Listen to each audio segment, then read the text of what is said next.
everyone, I'm Moni Slagan with your Fox News Now update. Not guilty. That's the plea entered by a lawyer today on behalf of a man accused of shooting a 5-year-old boy. A judge setting the case against Reginald Pryor for a preliminary hearing on April 5th. Prosecutors allege he, in an act of retaliation, fired into a crowded vehicle on Farnell Drive on February 27th. You had 4 people inside that vehicle. Only one was hurt, and that was 5-year-old DeMarcus Austin Jr. He was shot in the head. This is the 3rd time Pryor has been accused of injuring people while shooting into an occupied building or vehicle.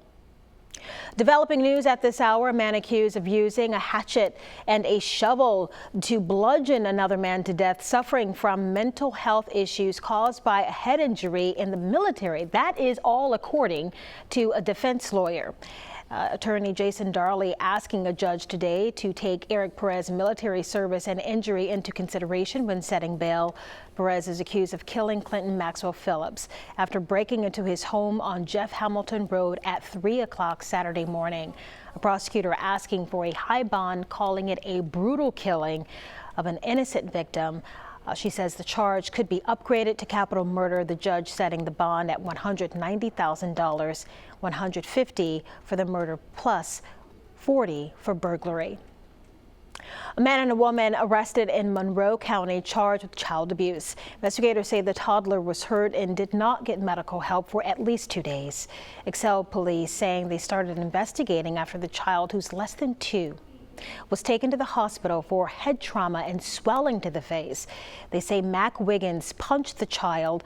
The mother of the victim, Courtney Strickland, has been charged with child abuse for willfully maltreating and neglecting immediate medical attention for her child. A 44-year-old man, Brian Thompson, sentenced to 35 years in prison. The Grand Bay man charged with producing and distributing child pornography. He had several electronic devices with more than 1,000 inappropriate pictures and videos, according to investigators. Thompson pleading guilty to the charges in December after giving a, quote, confession.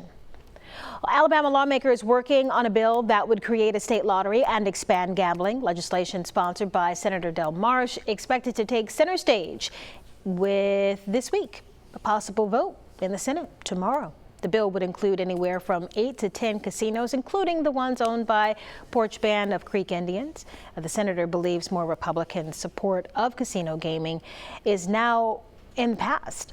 Alabama remains one of 5 states without a state lottery. If it can be approved, Alabama voters will have the final say.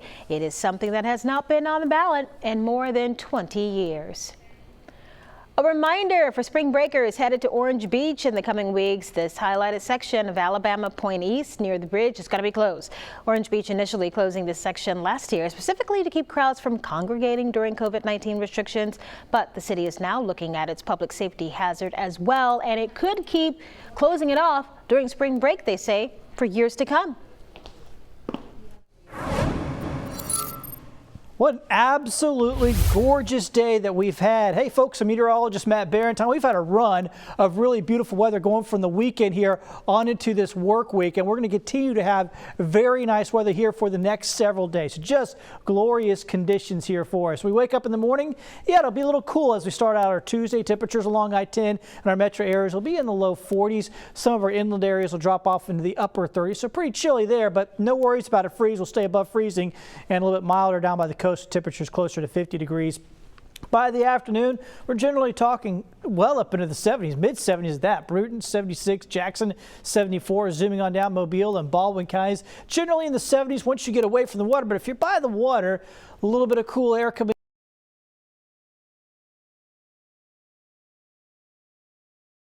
Natural air conditioning, because the water temperatures are still in the mid-60s, so you get a breeze off the water, it cools you down right there along the coastline. 68 in Pensacola, 72 in Milton on your Tuesday afternoon. So here's how that looks. We go through the rest of the work week. More nice weather.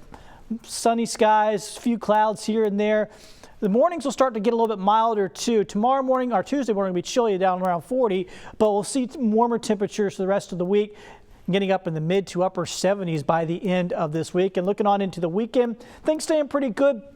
Might see a couple of light showers late on Sunday, but we should get through most of the weekend pretty nicely here coming up for Saturday and Sunday. This will be the time change weekend as well, where we spring forward and we spring into some very nice spring-like weather.